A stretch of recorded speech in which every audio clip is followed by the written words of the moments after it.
morning, Nigeria. Welcome to Enterprise Morning, reaching you from Enterprise Television. I am Henry Igwebike. We kick off today with our newspapers, and right after that will be our main conversation also. Please do well to be part of what we do have a say in. What we say you can always find and reach us right here on Enterprise Television when you visit us at enterprisetvnews.com, and equally you may like, comment and follow us on all our social media platforms at Enterprise TV7. We're very so honored to have with us right here in our studios Innocent Aduluba, journalist, public affairs analyst. Innocent, good morning. Yeah, it's a bright day today, Henry, and you are looking very dapper. Well, I can complain. You dare not. Many people would like to swap roles with you. That's great, that's good. Of course, today is a beautiful day, and we hope that we would, of course, have a very great conversation on issues coming from our newspapers. And interestingly, I would love us to start off with the Guardian newspaper for today.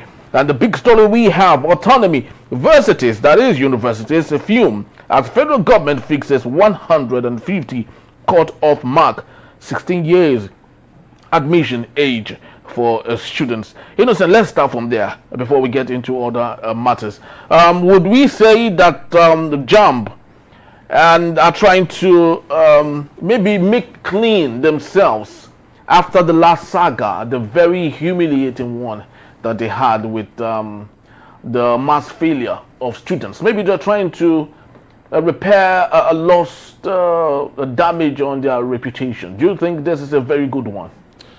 Well, it's neither here nor there to me. When you say 150 yes. out of 400, yes, because you take 4 courses for JAMB, yeah, each is over 100. And so when you do 150 over 400, are we upholding standard? Are we increasing, or are we getting deficient? So it's a mixed bag. I would say out of 400, we should have reached the halfway mark. 200. Exactly, because it means for 400 marks being competed for, 200 got lost, but at least you could hold 50%. But the truth of the matter is, the last results that we had coming from JAMB, there were mass failure. Lots of people didn't even get up to 200. In fact, when it was revisited yet again, people didn't even score past 200. Lots of people didn't score past 200. So don't you think this is a remedial manner to maybe stop people from killing themselves? Remember the young lady that killed herself because she scored below the mark that she was supposed to. I have 2 opinions, and my opinions are not popular. One, not everybody has to go to school with regards to tertiary education. So if there was mass failure and objectively, all things being equal, the failure was from the academics, those who fail should try again. Well, I don't think it was because of academics, actually. It was because of the lopsidedness of JAMB. If it's from, that's one leg. If it's from inefficiency of the part of academy managers, they should buckle. I'm still surprised that, I don't know if it's I'm still dreaming, that Dr. Alausa and remains education minister. Very and true. Professor Ishak remains, is it director? JAMB registrar. Yeah, JAMB registrar. I'm surprised. If we're in a country of over 200 million people, and like you said, we're coming from the back of some of these discrepancies, and we've already tried them. The country is brimming with people. Try others. Then 2, my second opinion is not popular. It's even worse. JAMB should be scrapped. So what should replace it? Nothing. Nothing should replace it. So how do you gauge people? How do you gauge students who intend to get into universities? Oh, we just go universal. How do you mean? From where you sit, you can apply to any school in the UK or in the US. They don't need a central psychomotor system to have you admitted. In this same country, in the days we were churning out global champions like Chino Achebe, Professor Wole Soyinka, there were no JAMB. You take your secondary school credentials, apply to the university of your choice, you meet the admission criteria of that school, in you go. But don't you think there's need to compensate the educationally backward states in Nigeria, where you don't see lots of people interested in going to school, where you have a large pool of children out of school? Maybe this could be the only best way to have a crisscross of those people attending elite schools in other regions of the country. Two things. One, you don't compensate by lowering standard. So how do you now That's take not care of? compensation. So how do you now take care of the deficiency in that other part of the region? Secondly, whoever campaigns to be a governor translates to be a manager. Every governor in Nigeria is a manager of the resources within their territory, the population they find themselves. And I don't know if I should put it like this. In 2025, Nigeria should be ashamed to have states we still point at as educationally less developed, who in over 25 years have been receiving buffer monies to change this name. Can we audit some of these monies? How much have such states been receiving versus impact? So we know what should stay and what should go. This is we are in the AI age. There is no excuse for any part of this country to proudly tag themselves educationally less developed, and we just go to sleep comfortably.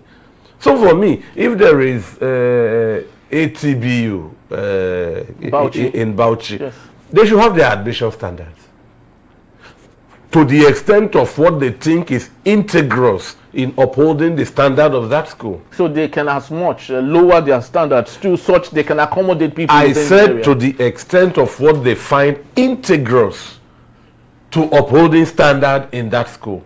If there is a school in Ilori, Unilori, have your standard. Look, the federal government is getting petty. The federal government should bother with issues that are top-notch: currency, defense, customs. You can't go to police school at the level of universities in state capitals. This over-centralization is the bane, and people who wrote exams from JSS1 till SS3 past WAEC are encouraged to score 150 over 400 and be certified. That is backward progress. If you and I pass through such, we won't be eligible or qualified to sit at a table like this. Very true. And dish out our job.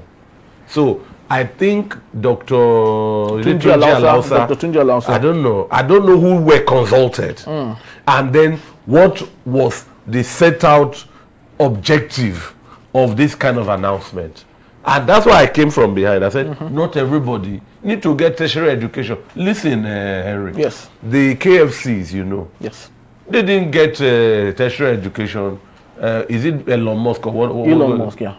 But they have the capacity in their business adventures and endeavors to hire you and I who are educated. What if we forced them to go and pass one exam with this? So Nigeria should not boast with the number of people who get admitted into tertiary institutions or the number of people that eventually graduate. We should boast with what sectors of the economy, whatever they are thriving, that people coming out of school fit in. Somebody can have what we call fashion designing shop, who never was educated in the four walls of university. After my MSc at Unilag, yes, I called on one of my classmates, and he told me that he is ashamed to tell me what he is doing now. His secondary school mate at WAEC, who didn't go for undergraduate or masters, is who he who had a BSc and MSc went to as an apprentice at 35 years old. He was preparing to get married. And this is classmate whom they mocked. You know, sometimes because we are fluent in English in class, those who can't speak the grammar, we mock them, we laugh at them. That man with his muddled grammar had over 5 shops of fashion designing, has a pool of over 30 employees. has over 4 buildings as a landlord. And our guy, there is a tape my father used to play for me, this turntable, story of Okada. You know, Okada, sorry, oh, Okada. I didn't know it would resonate on this level. And that, with due respect to my friend, but for the purpose of this analysis, was going empty-handed as an apprentice. So when I say not everybody needs to be it's not derogatory. Yeah. People are meant, after some basics of education, to find their path in life. And look, that same man is turning around to become an employer. So we shouldn't, in this myopism, lower like everybody. If you look, it's in the absence of what to do. Nigerians are using educational routes out of the country. The country you are going to are industrialized. The United Kingdom, England is industrialized. Canada is industrialized. In fact, America is industrialized. But our people getting there find that the system accommodates different type of factory manual jobs. So to survive, we carry the Nigerian education syndrome, and we are going there for. And look, the basic there is labor. Bring out your service in labor, get your wage, and pay your bills. Very, very true. And this coincides to a viral video on TikTok that I watched just minutes before we started the show. A young Nigerian lady who is doing her master's in the UK said in her class that there were about 50 of them. About 45 were Africans. Or immigrants. Immigrants, right? A little bit of just about 2 that were from the UK. And they all wondered why UK citizens refuse or deliberately refuse to go to school, only for them to understand that these people were more preoccupied in service-oriented jobs, like, you know, going for vocational jobs here and there. And when those who eventually finish their masters, they come under these same people who didn't even go to school, because these other people become supervisors to these other people. So I guess it's a very big call. Just like you did say, one will still wonder why Tunji Alausa, you know, he's been decorated by Bola Tinubu with CON or something. One of those for achieving nothing, because we still complain why he is still there. He doesn't really truly understand. He's more emotional than being pragmatic with the duty and the responsibility he has as an educational minister. Doctor, Henry, focusing on education. One would wonder why this is in my 40s. But I remember one education minister, and he doesn't know me, I don't know him. Professor Babs Fafunwa. Okay. And I was in primary school at the time. This is an education minister serving under the military government. I remember him. His name resonates throughout my life. What would Dr. Tunji Alausa be remembered for? What would he be remembered for? I'm not here to put him on a scale, but this kind of policy and announcement, you can see that the custodians of the academics, the dons in the universities, are not pleased with what is happening, because that will debase that's my point. The system of education which he passed through from the University of Lagos before he made it to the United States. So somebody who gets award as the best JAMB student now, over 400, maybe you have 390, you have 370. That means you are qualified to distribute your surplus to people because it's just 150 of your score that validates your passage. You know, because we used to remember back in the days, you know, just to get into reading medicine and surgery, you have to be up there. You need to score. So with 150 now, you can readily, and then God forbid, medicine and surgery, you allow quacks in. Very so sad. But let's take a look at other matters here. This time around, innocent, let's crisscross out of the country. Although we're still within, the story is actually within Nigeria, but it depends on what we have outside. U.S. halt multiple entry visa for Nigerians, reduces validity to 3 months. Some people would say in local, parlance, see finish. The United States have they've seen enough of us, and they feel we can't do anything. So for non-immigrants, you can only have entry for once in 3 months. And there are so many things now. They need to go through your data. They need to go through your social media handle to see if you had at one point insulted Donald Trump. And if you've done that, it means there no entry to the United States and so many other Herculean tasks. Do you think at this point, Nigerians should really be bothered about some of those things? Or is it necessary? You know, Nigeria is the giant of Africa, or self-acclaimed. I want to worry a little. Is this equivalent to the treatment meted out to Egyptians? Exactly. Who are Africans? Or Saudi Arabians? No, you are going to Asia. Or Ethiopians, or Kenyans, or Moroccans, Ivorians, South Africans. Is this a kind of treatment meted out to them? So that we want to know if the giant status we claim is respected or otherwise. Or mere mirage. You know, it's alarming. True, it's a good treatment for Nigeria. Before I go there, I would like to ask, when you apply for visa, are there bills, are there fees paid? Definitely. So the Americans should begin to respect Nigeria judiciously.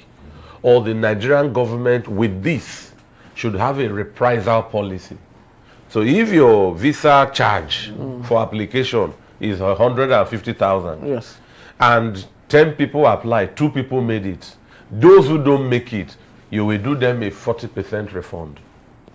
Yes, we can't just be contributing to something as good as an American cooperative society.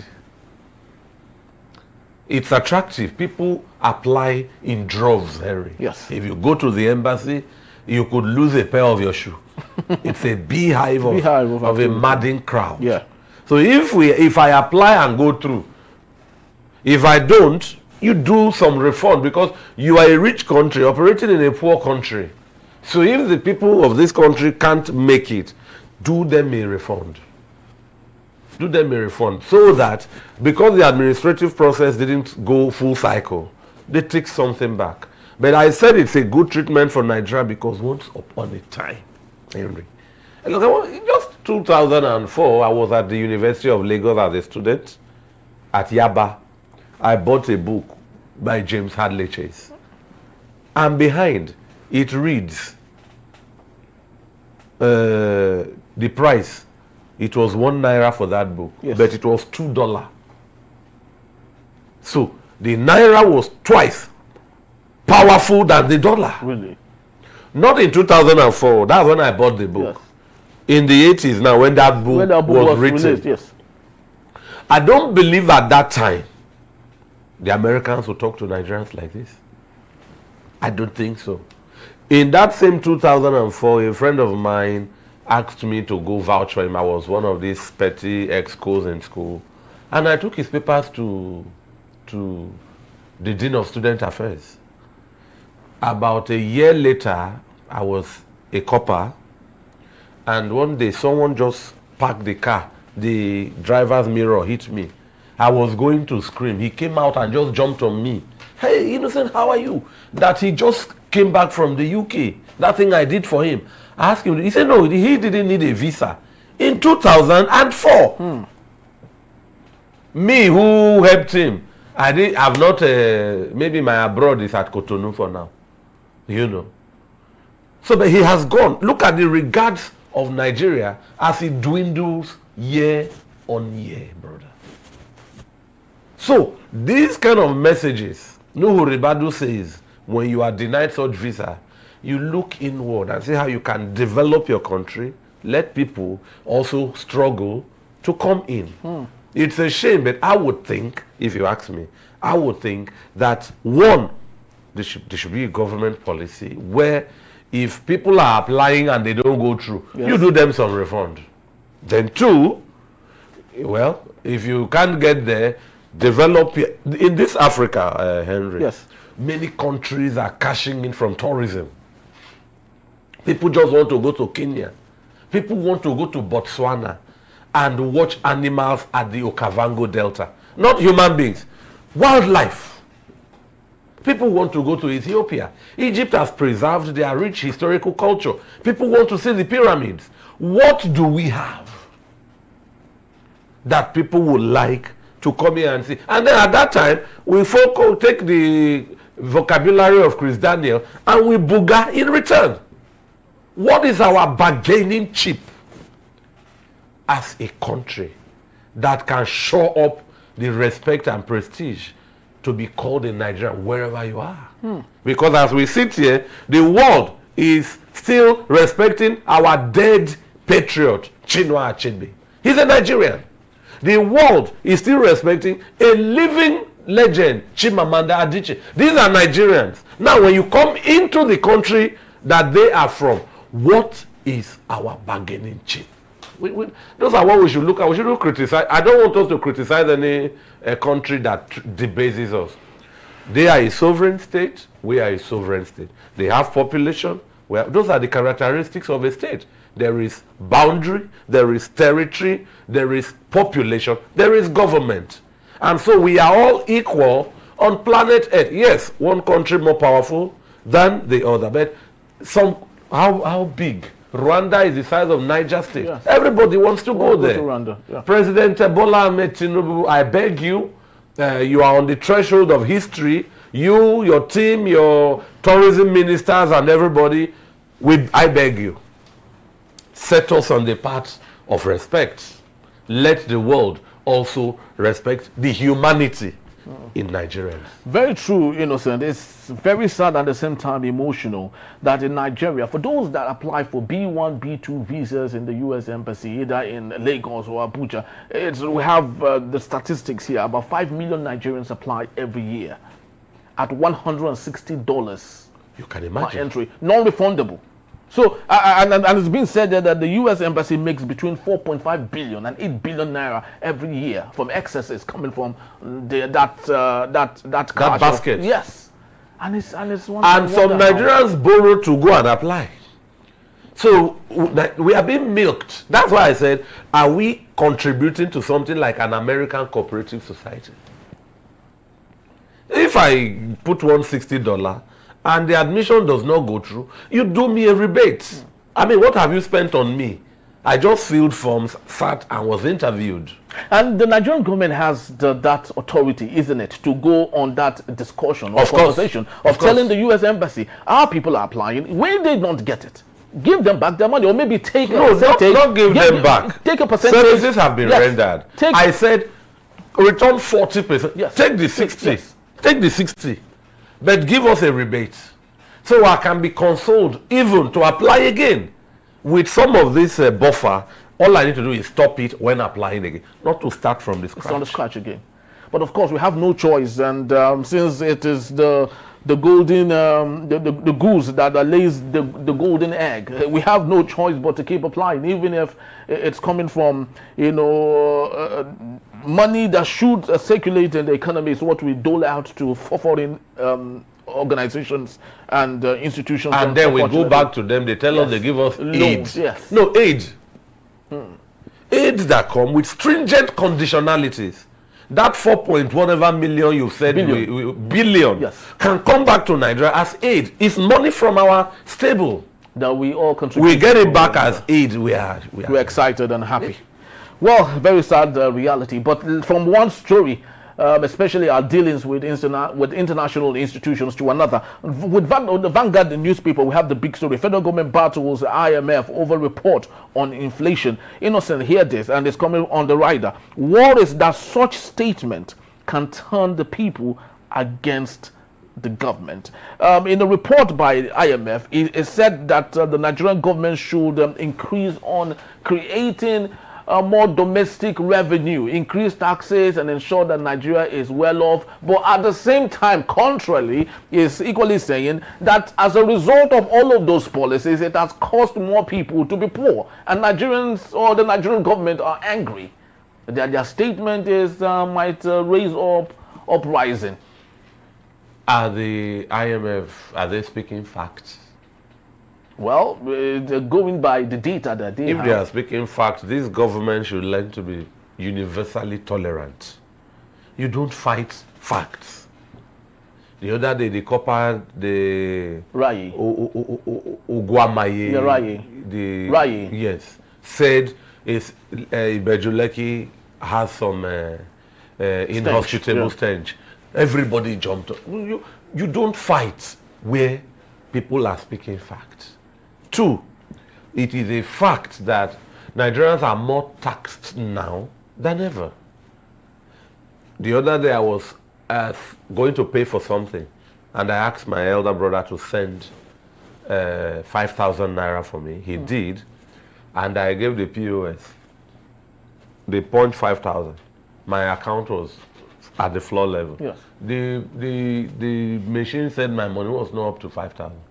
I was shouting, no, look, I just got a 5,000. The taxing system had removed. So it was below the 5,000. From somebody who is, let me use the word, at that time I was nothing but at the mercy of whoever. Look at where tax means. If you buy units for your phone, whatever the network, yes, the tax is waiting for you there.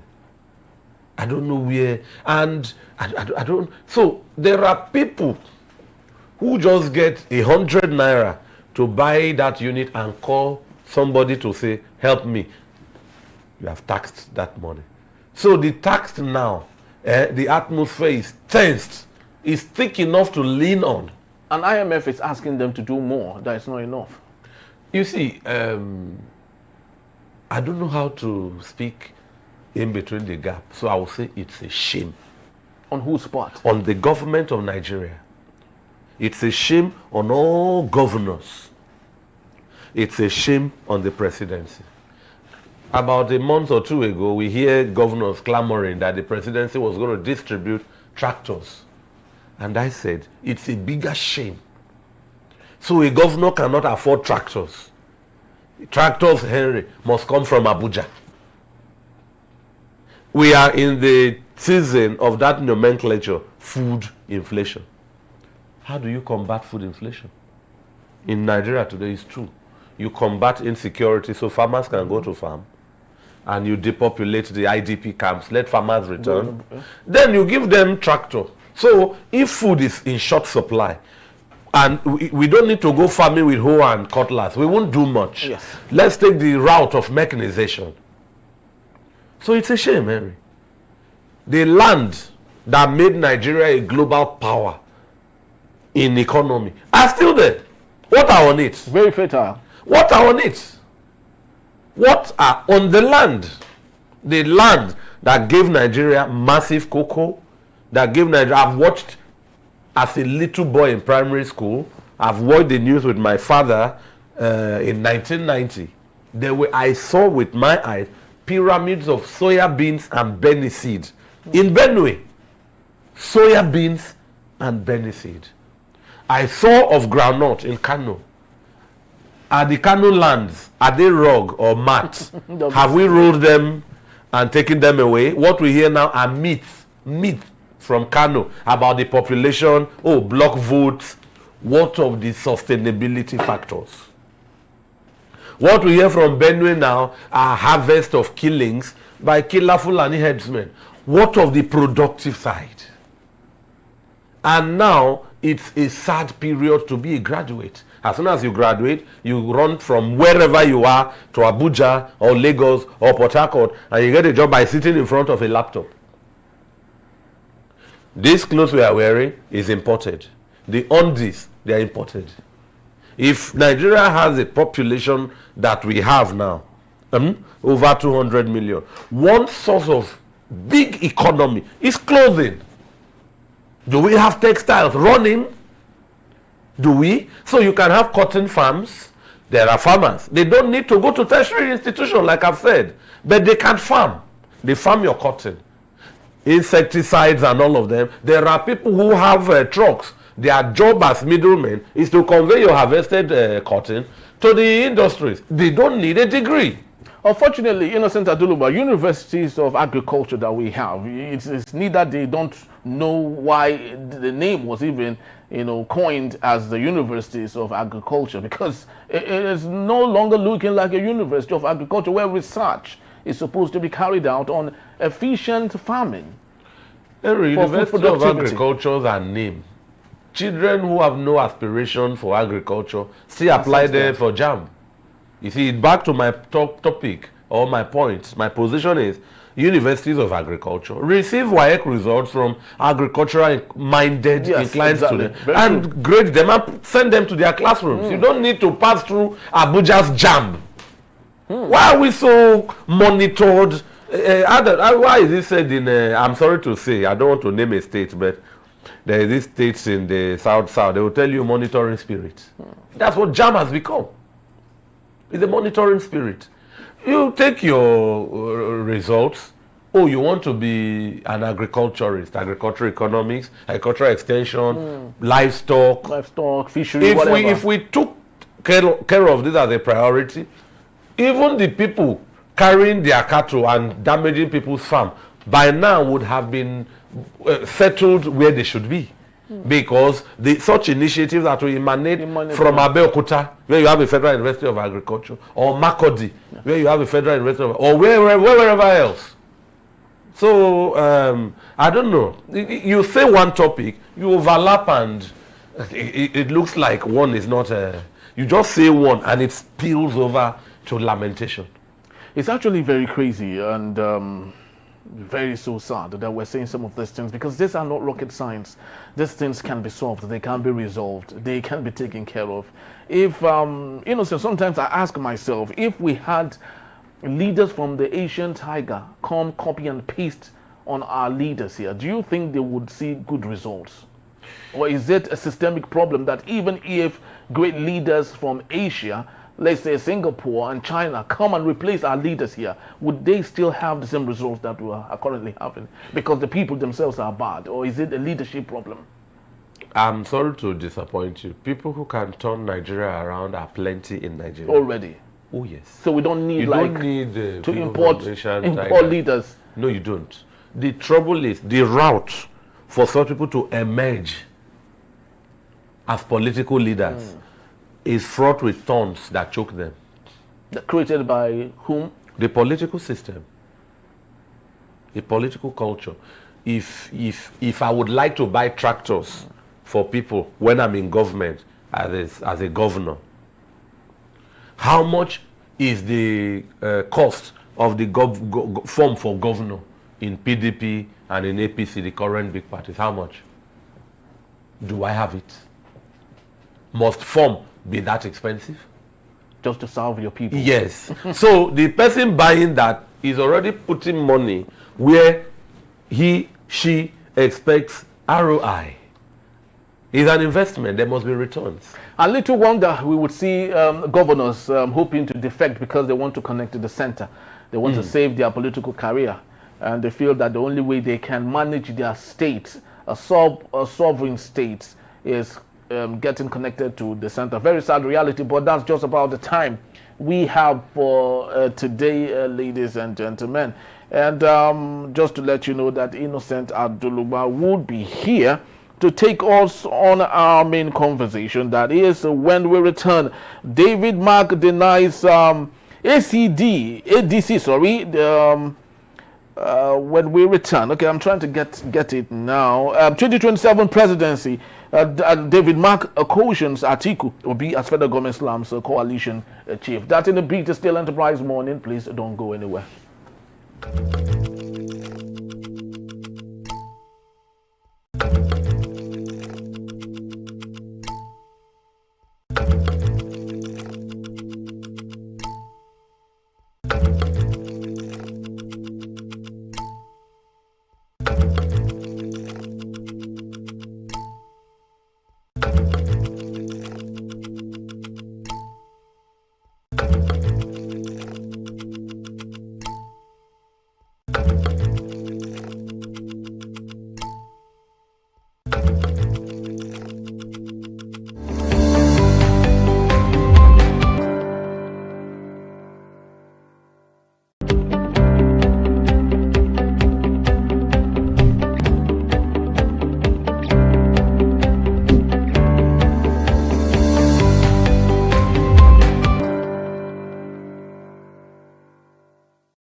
highly anticipated book titled Citizen Jones Selected Prologues is finally here.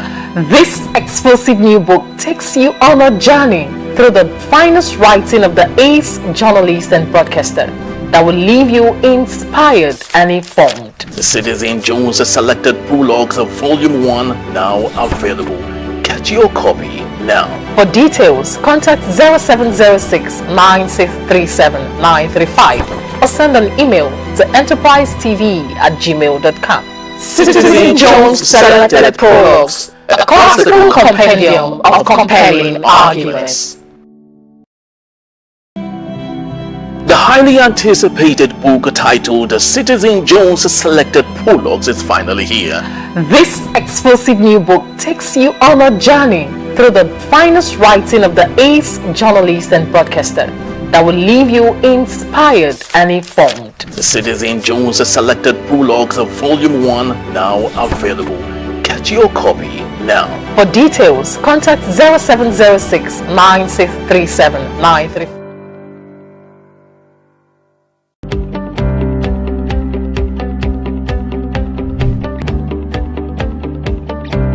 Thank you so very much for joining us. And if you are with us, it's still Enterprise Morning, reaching you from Enterprise Television. Let's head straight to our main conversation for today. Interim National Chairman of the African Democratic Congress, ADC, Senator David Mark, has denied claims that the party is backing former Vice President Atiku Abubakar or any particular candidate ahead of the 2027 elections. He emphasized that all members are equal stakeholders and that the ADC aims to present a credible alternative platform for Nigerians.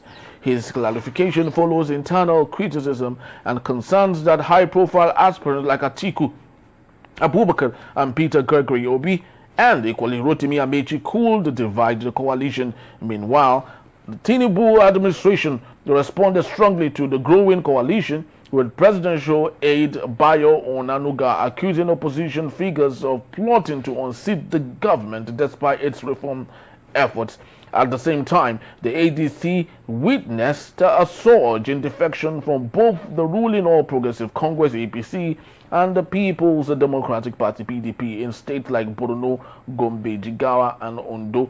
Defectors cited dissatisfaction with the current political leadership and worsening economic conditions. In states like Gombe and Ondo, former top politicians and youth leaders expressed confidence in the ADC's vision and structure, calling it a movement driven by accountability and real change. However, PDP leaders pushed back, claiming many reported defections were unverified and reaffirming the party's strength in the southwest.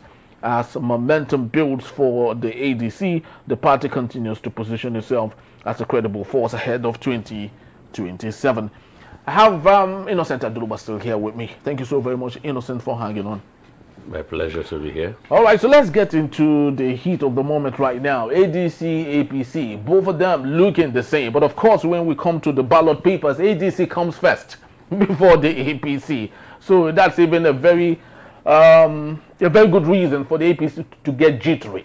Because for lots of those who will line up under the rain and in the sun to vote, they might not know the difference, knowing that they see A something and they see at the very end it's just for them to thumbprint. So let's even start from the jittery nature of the APC just before we get into other matters on the coalition. I think two things. Yes. I've always been one who says that when I watch the Democrats and the Republicans in the build-up to the elections where Donald Trump reemerged the second time, Trump was smeared, blacklisted, disgraced. I didn't see people from his party defected to the Democrats. So, can we have a law that bars defection in Nigeria, especially of elected political office holders? The answer was no. And to the extent of the APC enjoying defectors coming in, they were fine. There was no such cry. Yeah. And let me tell you, if you have any coalition or measure, it is old people that would go that way. Harry, you can't find people in their 20s, 25 to 35, or even people be at your age, populating any party. The old guard, old governors, old senators, retired military, who have the wherewithal in Nigeria's political war scene. You need the political war chest. Those are the people you will find there, and they would originally have belonged to another party. That is why this is a new party. It's common knowledge. If there is a coalition, the party that came to coalesce are coming from an old background into this new bucket. So the same way, I don't know if the brain gets myopic or senile so quickly, so forgetful. What's that? Dementia. Yeah. It is in this same format in 2013 the APC emerged as an original new body, predominantly with Action Congress of Nigeria, a faction led by the President of the Federal Republic of Nigeria, Bola Ahmed Tinubu, and CPC. Led by erstwhile President Buhari, and other parties, a faction of the Abuja SDP, and all of in factions. Yes. What we have in the ADC today is just a replica of the same thing. And I don't think the APC were greeted with this repugnance. I don't think so. I would now today commend the PDP for being very accommodating at the time. Yes, not everybody sang Hosanna, but it was not this toxic. So if under the APC a coalition is coming and Nigeria practices a system of government that is multi-party, it is to the credit of the APC. The APC should position itself and take the glory. And look at the objective of the ADC. If I'm in the APC, we will render the ADC useless. How would you have done that? Oh, we just deliver programs that the masses will like. That's all. It doesn't take a rocket science. People, 100 people crossed from Niger State to Kwara at Patigi and drowned. We will start a bridge there. Harry, you don't need to campaign much. Those people will vote for you. Oh, there is food inflation. You distribute tractors. Publicize it. People are farming. 2027, there will be several harvests of crops. Before that time, Nigerians will witness the bountiful harvest. But President Bola Ahmed Tinubu has done that. He has brought in 2,000 tractors and other farm implements. So isn't he doing that? What of the governors? In fact, I'm sorry, it is not in President Tinubu's place to bring tractors. Of course, we run a concurrent system of where both the state and the federal can play on agriculture. The governors own the land that makes up units of the country. They should be farming directly. If the APC fails, the center should blame their governors. Yes, the power devolution is clear. And that's why many presidents of Nigeria fail. I've said that they get petty. The constitution of this country should be trimmed. In Switzerland, the federal government don't have up to 10 items on their table. Defense, currency, custom, international relations, and important priorities. They don't come down to buy tractors. Those are the job of cantons. They call them local government. The federal government, by distributing tractor, congratulations, that's a very good thing to do, are just carrying out the job of local governments in some countries. So if the APC is going down and we have parties with good board, good structures, good policies, you should be talking to your governors. What are you doing? You are the people running microcosms of territories down to the local government. So if I'm the APC, I will not mind the ADC. You are in charge of the government, you are the incumbent. All the country's resources are domiciled with you. Are you managing them effectively? If any government that doles out good management, I used to say it now, How many years ago did we have His Excellency Governor Akinwumi Ambode in Lagos? Akinwumi Ambode, His Excellency, is not contending for any post at the moment. People are still talking about him. In fact, if he comes up tomorrow, everyone, the whole of Lagos would literally vote for him. People are still talking about him. Yeah. So, long after he is gone, Ambode is remembered by what he has done. To some extent, people still are nostalgic about the years of His Excellency Babatunde Raji Fashola. Yeah. You don't have some of these environmental pollutions in that time. So, the APC should run the ADC out of town with good deliveries. You don't need to pay praise singers and people to help you banter and insult them.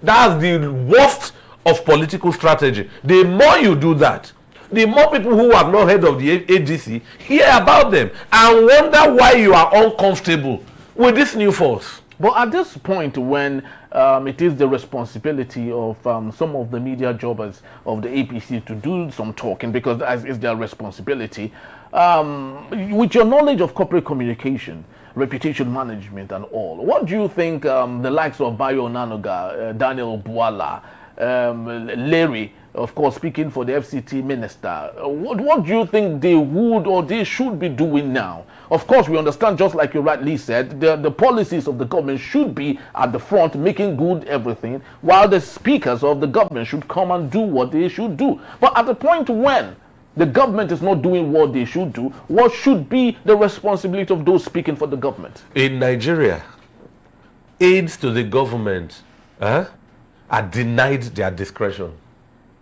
If you are a government aide, it is the government that gives you strategy. Yes. If you are in the UK or in the US, if you are a government aide, you are the one that gives the government strategic guidance. So there is a little or nothing Daniel Buala or Nanuga and co can do rather than receive their fat income. There is little or nothing they can do. Just go to the social media. As soon as you say, oh, the ADC is growing, a lot of people will assault and insult you. And I'm like, if we run a multi-party system, the APC has set the pace. Remember, the ADC are treading a path already trodden by the APC. So the APC came, they saw, they conquered.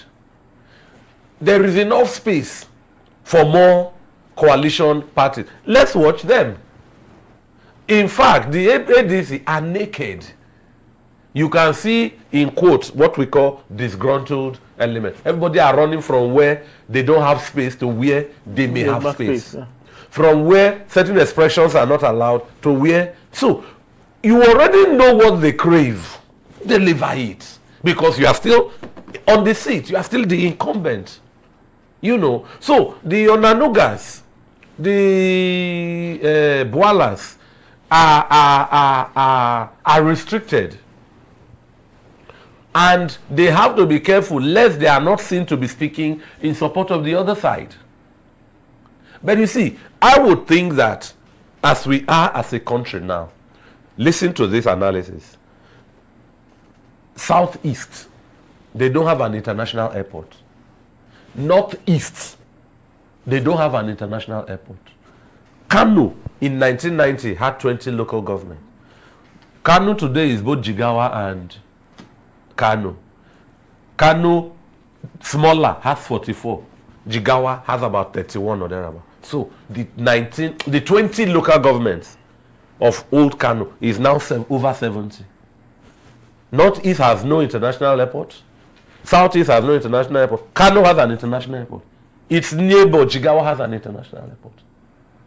These are political clamors. So if you are from Calabar, you are traveling to Ethiopia, you will come to Lagos 1 hour behind and now fly an extra hour to get to Addis Ababa. The government can look. Oh, and then Calabar is a boundary town. If you go to places like Canada, places like Vancouver are on the Pacific shores. They are fortified. Vancouver is the largest seaport on the Pacific from north to south. They are fortified. Three cities in Canada will co-host next year's World Cup. Vancouver is one of them. You go to like Calabar, you plant an international airport there and fortify your defense base, which I tell you is a key component of a federal task between you and Cameroon. We are on the skirmishes and we know what transpires between us, Bakassi, Pen, and all of that. You go to the northeast. If Maiduguri is restive and Damaturu is not far away, you go to Yola, you put an international airport there. That's one. You've scored a point. Those people would like to vote for you for that. Two, today, one truck has fallen in Apapa. Tomorrow, there is congestion there. Some countries in Europe, very rich, Luxembourg, Switzerland, are landlocked. They don't have a single port. Some countries pay for their exports to go through ports. I don't know if Kenya is on the Indian Ocean. I think they have a port in Mombasa. Yeah, they have a port. But some countries in the Eastern Central Africa pay to use port. Rwanda. You know. And even Botswana, I think. I don't know if Botswana have a port at Gaborone. But now, in Nigeria, you just have a large expanse of port. And if somebody again from that Calabar, I said, or Port Harcourt, comes to clear their vehicle in Lagos, you will go and buy this fuel that is good and drive back to your city. And you can see the ocean. Yes, just close to you. There. So if I were the APC, these are strategies for free.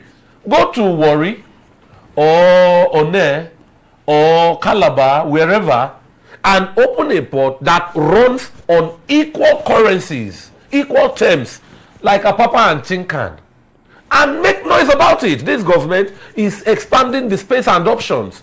If you are as busy as that, you don't need spokespeople to malign or attack. Let them grow.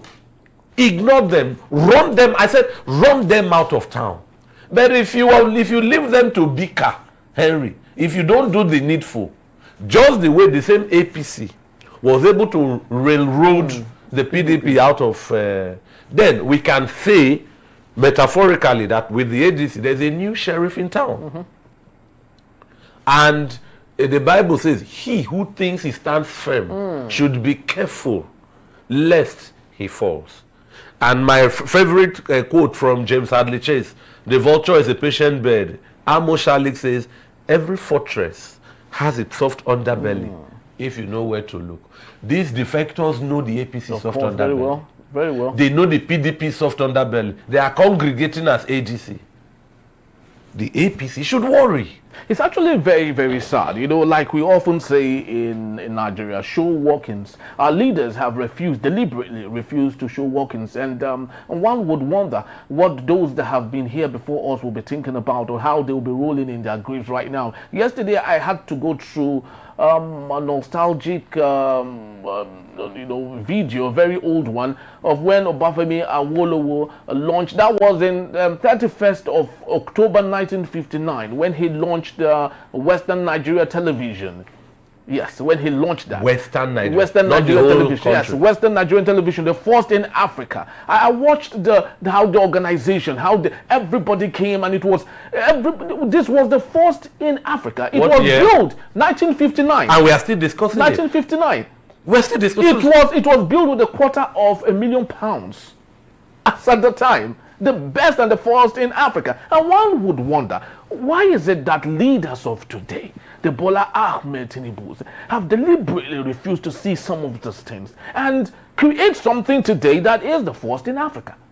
You know, there is a state called Taraba. Taraba has the longest length of the River Benue with no bridge across that river. It's long and long. You hear different governments promising just a bridge. If I was the APC, I'll go to that town where the foundation has been laid, Ibi, just around the out in the Wukari neighborhood, and build it. Look, there is enough time. The APC can redeem itself, and then the APC would have done Nigeria good by retaining ADC as an opposition. Therefore, Nigerians will have option of either the APC or the ADC. The ADC too will grow vibrantly as an opposition party and gear up if they lose 2027 and gear up for 2031. So there will be bubbles in the ruling party camp. There will be bubbles of activity in the opposition camp. I don't know. We don't need oppositions in quotes like PDP that should be sleeping.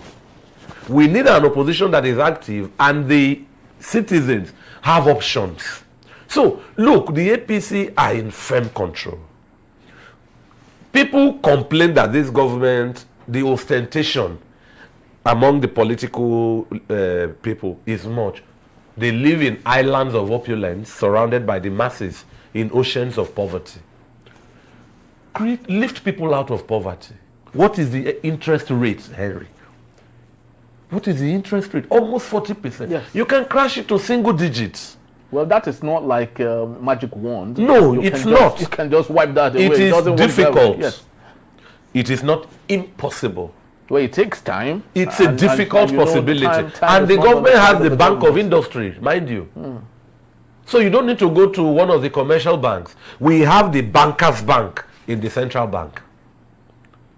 So even if you don't move from 30-40% to 9%, there can be an appreciable crash. You know, nobody expects the APC, take it from me, to perform 100%. It's not easy. But at least people can see in the effort the direction of its people-minded policies. Bros, when the election comes, it will be a fight between familiar devils and strange angels. And then people will tell you, the devil you know. APC, I know. ADC, I don't know. But I'm saying if the APC is going to be responsible for the victory of the ADC. So if the APC allows the lacuna to rift wider and the gulf is unclosable, the ADC will fill the void. And look, the ADC is hot because it's new. In mechanics, you are an engineering student. Yes. Hot air rises. The ADC is destined to rise. In fact, this is the best opportunity, you know, for those who might be interested in vying for whatever election. This is the best opportunity, especially for the general elections coming 2027, to go key behind the ADC. Who knows the opportunity the Labour Party had when unknown people were voted into office in different houses of assembly, including federal and state, might be that of anyone vying for election right now. There was an attack from Lekki. Yeah, Lekki, who just got above Obanikoro. Is it Obanikoro? Yeah. Yes, a very popular Obanikoro was defeated, and because he lied behind the Labour Party. So if you are one of those interested in vying for election, ADC might be the best opportunity right now. But Innocent, let's get back to those who are doing the media job for different political parties. Sometimes I ask myself, do I at some point think ahead of myself? Because if I am given the opportunity as a communication strategist, if I'm given the opportunity to work for President Bola Ahmed Tinubu, I would have a caveat. And my caveat would be, I would love to have the attention of the president. Not every time, but at one point or another. And the reason is because I would love to detail to him the reality of things on ground. Now, do you think this is a failure of those who are into communication, of not going about this job, this wonderful job of strategy, implementation and strategy direction? Is it the failure of those who have taken up this responsibility of communication, of not doing good enough job? Providing strategy for those in power? No. Or they have been overwhelmed? No. Overwhelmed can be a factor. I'm in communication, you know. I've been corporate communications manager in about 2 manufacturing firms now. You will communicate to the extent of the slant that is sympathetic to the aspirations of your principal. Even if you know damn I hurt him on the... No, you sympathetic to his aspirations does not hurt. The thing he craves are what you will do. But that would hurt him because that is what has brought President Bola Ahmed Tinubu to the debasing situation he is right now. Bwala up to 1 year old with this? No, he just came in and just right after. They say it's difficult to change to left hand in old age. In old age. The party will not change because Daniel Bwala joined them. But Daniel Bwala can influence if the ears that pay him are listening. So the question is, the logic is, it is he who pays the piper that dictates the tune. Can't we reverse that theory or that postulate? Well, you can give it a try. If Daniel Bwala tells his family, the APC has come for me, these are their terms, they will ask him, hope you have accepted. The APC does not come for everybody every day. But the truth of the matter, and you see many eloquent, intelligent, charismatic Nigerians go into these parties and lose their voices. Then when they come out again, there is a miracle of transfiguration. Their voices returned. Because I would love to make a case of in the Ememe former commissioner for information with Akwa Ibom State, and he was given the commissioner for the Akwa Ibom's deep sea port and all. When Governor Omoeno was departing the PDP because he said he wanted to connect to the center, in the Ememe commissioner said he wasn't going to go with him. His integrity mattered to him more than enough, and I doffed my heart for him, and he would be remembered even more than the governor, right? So the question is, can't we have such a people that would change the narrative, or is it this let's ask, face kind of communication that we have? Still hold his office? No, he doesn't. He has totally relinquished that for integrity's sake. So that is the bane of communicators for the government. Do they want to be, what's the word I will use? Insistent, adamant, and lose their position in a country ravaged by hunger? Because Henry, when I call you tomorrow and tell you the APC has hired me, some of the things I'm saying on this table, I will no longer be empowered to say them. But you and I can always meet, take pepper soup. Levels go change. And my mother will ask me, why are you living where they pay you well? So, people, a few can stand their ground. Some of the people in the in this media aid position, there is this famous departure as well, that white Nigerian. Ngelale. Yes. If he can talk to you in private, it was a good, sound professional. Yeah, very, very sound. But if he can talk to you in private, let's say off the record, yes, he may divulge things that he couldn't in public. So, maybe we shouldn't hate the Onanogas much. They are just doing what they can do within the ambit of their space. The alternative is to go the way of a Memobong and then air yourself freely. This same, I remember I used to watch Patito's Gang. And my favorite character then was Professor Utomi and Dr. Ruben Abati. Ruben Abati has a famous quote in the montage: Nigeria is a big contract. Ruben Abati joined Dr. Ebele Jonathan. Yes, and his chorus changed. Ruben Abati is back. Right now, if you ask me, he's a celebrated journalist. Yes. Somebody I would like to be like. But that his voice lost. A voice he cultivated on the media farm at The Guardian, sitting apex the editorial desk, has returned and sharper. So that employment is a lead, it's a barrier, it's a restriction. Sometimes, having criticized Onanuga or Bwala and the whoever's, I would realize that, well, they are just doing their job, albeit in a partisan capacity. So this is from where we took off. The APC should size up the ADC with that strategic lens. It is oppositions that open the crack that becomes a door.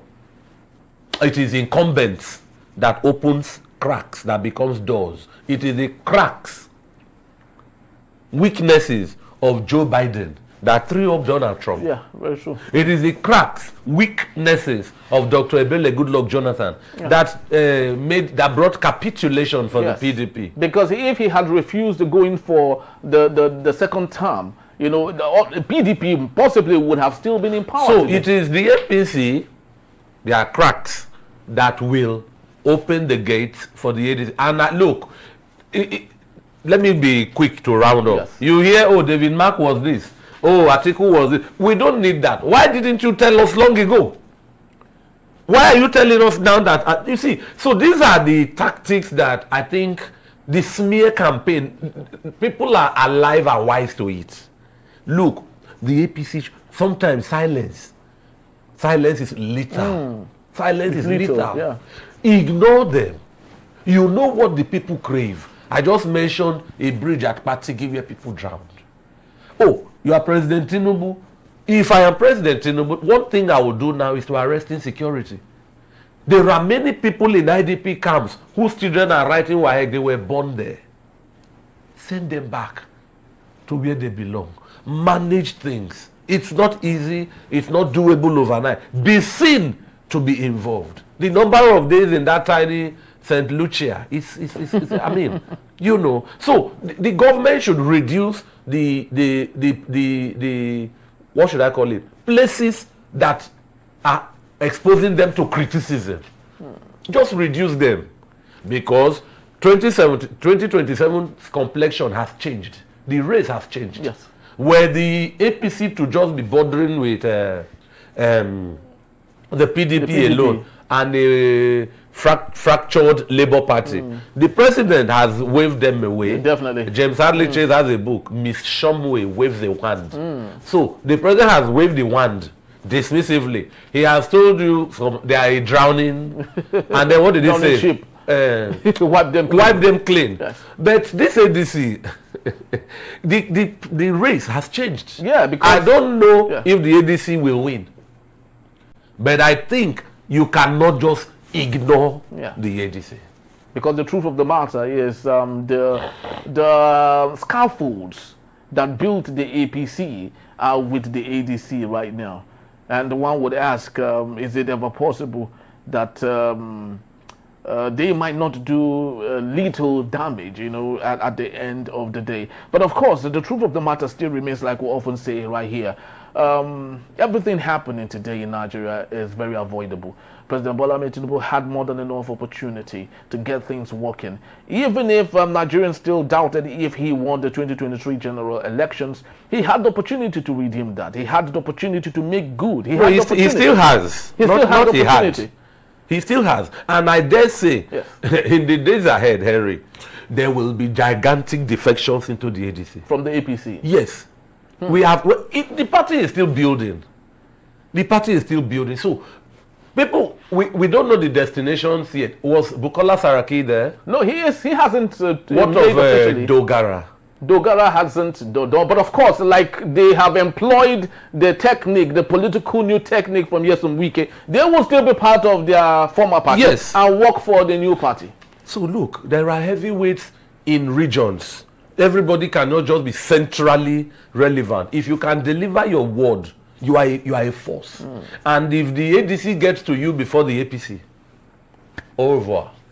All right, and that's just about the time we have. And to those who are in the communication department, because that is where we find ourselves, I think this is a moral lesson for everyone's and every single one of us, that the job that we hold right now as communication experts might not last forever, but what people would remember, what were you able to do with it when you had the opportunity? I used to idolize Femi Adesina, you know, before the editor of the Nation. Editor of the Nations and all that, until when he became part of the Buhari government and did all sorts of things. And he just served. He served his government. He served, but of course the question is, he is no longer relevant right now. People don't even care. You don't even see him around again. You don't see him say anything. In fact, anything he does right now on social media come with a backlog of insults that he had deliberately refused to say anything any longer. You understand? And the quick question is, of what good then is it? We used to have, in 1997, Daniel Kanu, who was the man in charge of youth earnestly asked for Abacha. 1 million man march. Yes, 1 million man march. Where is Daniel Kanu? We don't even know where he is right now. So this is an open call, a clarion call for those in the communication department, the Bayo Onanugas, the Daniel Bualas, the Reno Omokris, and other people that what you have right now is a job. Life continues after that. And the question is, how have you lived that life? Do you see that as an opportunity to make good and make restoration for the future? That is the catch question. And that is my time for today. Thank you so very much, Innocent Antoluba. Well, it's always my pleasure to be appreciate here. you. Awesome discussion today, and I would love to believe you equally enjoyed our stay. Please do well to visit us if you may. You can always reach us when you visit us at enterprise@tvnews.com. You may equally like, comment, and follow us on all our social media platforms at Enterprise TV7. I am Henry Igwebike. Thank you for watching. Have yourself a splendid day. Stay safe. God bless Nigeria. Bye-bye.